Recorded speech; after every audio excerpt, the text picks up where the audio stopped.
Chapter 11. Living Our Truths.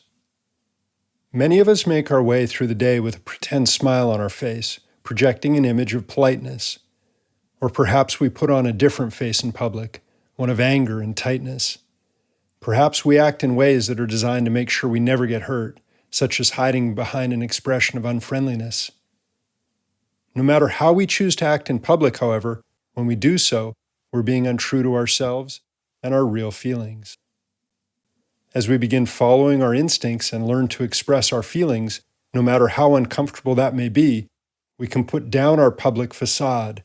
We can begin truly engaging in life and move beyond a false sense of politeness or anger. When the only acting we do is on our feelings, we can stop living in masked anger and fear and start responding to each new situation from a place of integrity. We can let go of the need to please others or push them away, and begin feeling more comfortable within ourselves. As we start behaving in ways that feel truthful to us, we'll begin to trust that we will be able to deal with life as it's presented to us. We will also learn to better accept people as they are and allow our inner truths to guide us in every moment. As we continue looking within and exploring our reactions to others' behaviors, we may discover that we are being overly sensitive to some issue because of a past experience of our own, and that those people who are offending us are perhaps hurting in some way themselves. By acknowledging our emotions and asserting how we feel, we'll no longer have to act in ways that are untrue for us. We'll begin to feel less alone and vulnerable to the emotional whims of others, and may find that we no longer have to pretend to be kind to others, for that will naturally become the most comfortable way to live.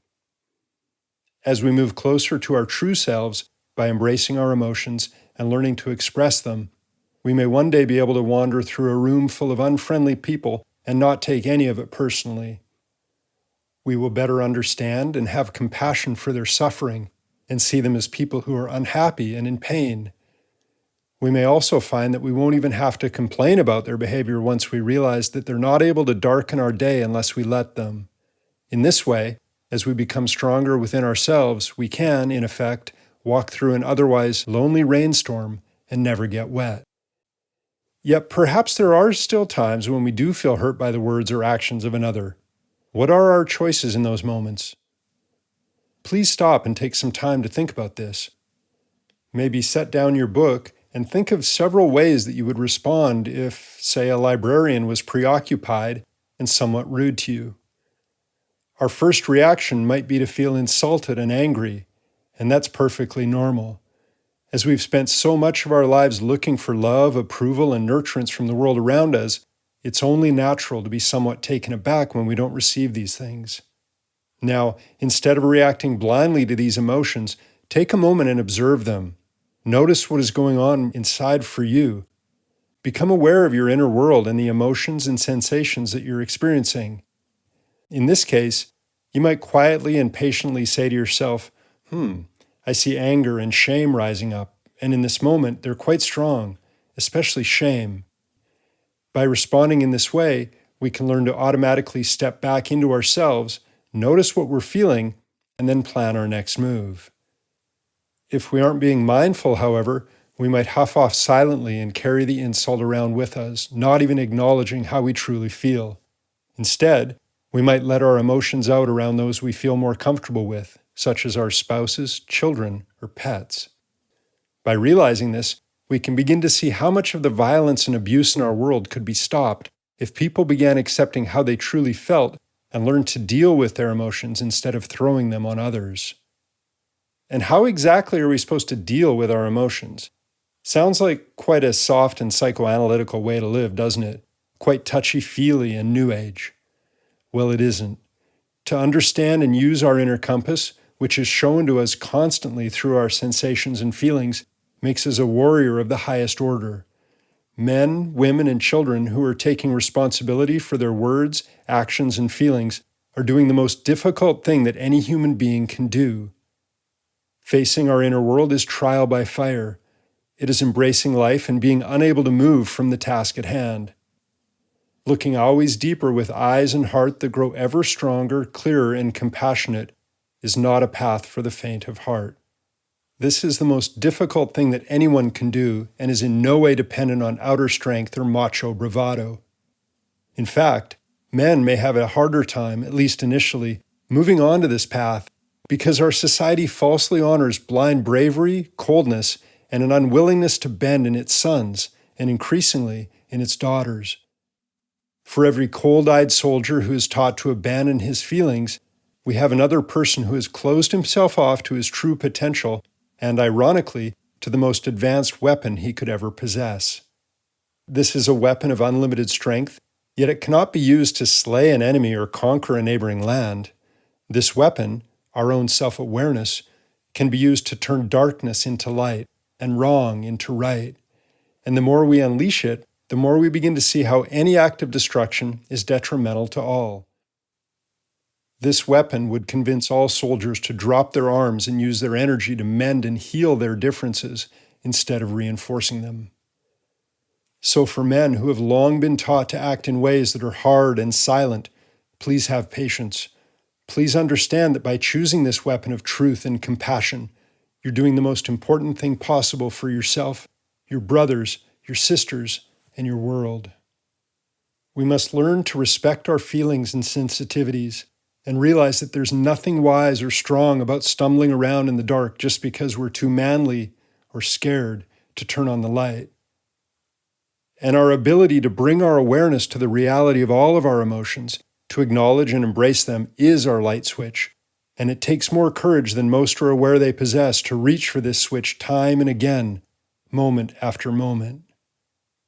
When we're seemingly caught in a difficult inner situation, the first step we have to take is to admit that it is a difficult inner situation. We must be willing to accept that at times we are uncomfortable being filled with painful emotions. We need to acknowledge the difficulty we have being present with ourselves when our inner world is upset. This is the first step in being true to ourselves, in being a champion of our spirit. When we experience an uncomfortable emotion such as anger or shame, we must first accept that we're feeling it. This can be one of the most difficult steps, for our ego and pride do not enjoy being stirred up in this way. We may falsely believe that we're above life, that we shouldn't have to encounter any discomfort as a result of another's behavior, and how we squirm when we do. We want to lash out, fight back, or retreat ashamedly and lick our wounds. And we may want to hold on to the anger or fear. This situation threatens to destroy our inner peace, our whole day, or even longer. Our inner child and our fragile ego have been hurt, and damn it, they're going to let us know it. And unconsciously, we let them take over.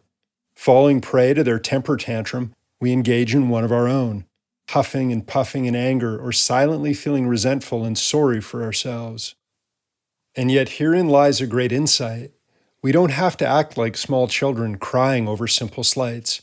We can, instead, hold our inner pain as a parent might hold a wounded child. Although we can't take the child's pain away, we can be present for them. We can offer them compassion and acceptance and allow them to express themselves and their feelings in our safe and loving arms. And to be this parent, we simply have to observe ourselves, to be with ourselves. The next time we get angry, perhaps we can try watching it for a moment before letting it overwhelm us. If we're able to sit with the anger, and one way of doing this is to notice which particular sensations we're feeling, we can begin to discover the calm, eternally patient, and loving parent that exists inside all of us. We can begin to see how we might distance ourselves from the need to blindly react to our inner pain and discomfort. We can learn to stay with ourselves in a nurturing, loving, and very brave way, instead of squirming and lashing out in retaliation at having our false sense of inner peace disturbed. We can begin to understand how true peace and strength are found by observing our inner workings and start to develop a sense of presence in any situation. We can begin responding to life and to ourselves with maturity, compassion, and self-respect. And so, we enter step 2 of our library experience. Taking into consideration everything we've just read, we can begin to see that a world of opportunities and options are open to us in every moment. We can begin to find a sense of empowerment in our ability to act in ways which are truthful to us. We can start to trust ourselves and let go of our old patterns of reacting and behaving in ways that have, for a long time, caused us and those around us harm. We can begin to understand the opportunity that life is handing us in every moment to grow and change, and we can start learning from our every encounter. We can let our emotions be exactly as they are and mindfully choose how we might respond to them. We can discover a sense of empowerment and liberation that's born of the awareness that we're no longer slaves to life or our emotions. We can begin to act in ways that feel right and that help us and those we encounter. Whenever we notice uncomfortable feelings rising up within us, we can choose which step to take next. Often, the best choice is to take some time to investigate the situation and determine why it has stirred up our emotions.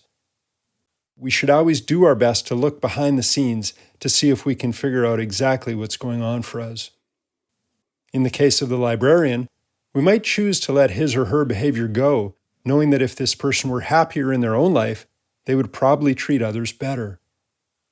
Or maybe we would calmly and firmly state our feelings and needs in order to assert our desire to be treated with respect. Or perhaps we would smile, walk away, and come back with a small bouquet of flowers to brighten their day. Or maybe we would react in the same old way, by lashing out or hiding our pain within us. No matter our response or reaction to any situation, we should remember to be gentle with ourselves. We do not have to hurt ourselves needlessly. We do not have to live a life of tightness, smallness, and pain because of some uncomfortable experience, no matter how important it seems at the time. Perhaps the thing that we're hanging on to and hurting ourselves over will be forgotten in 5, 10, or 20 years, or perhaps 5, 10, or 20 minutes. Whatever the case, why not choose to let it go now and move on with our lives? Why not embrace the next situation afresh, wiser in the knowledge that life has given us? Why not look around for our next lesson? Why not touch our souls by being grateful for the patience and commitment that we've shown to ourselves? Why not continue to grow instead of letting a past hurt or defeat keep us locked in the same old place? Perhaps we can allow the discomfort of an uncomfortable experience to be within us for a while, instead of attempting to silence the feelings life is trying to get us to accept. As we embrace ourselves and acknowledge all of our emotions, we open our hearts to joy, sadness, and the entire experience that is our life. As we feel our fears and live our truths, we allow our past to lead us toward a better future. As we begin accepting whatever we're feeling in any moment, our pain will slowly heal, and we will grow in happiness and inner peace. As we continue doing this, we'll realize that self-love is found in every step that we take toward greater acknowledgement and acceptance of our thoughts and our feelings, our fears and our desires, our loves and our losses.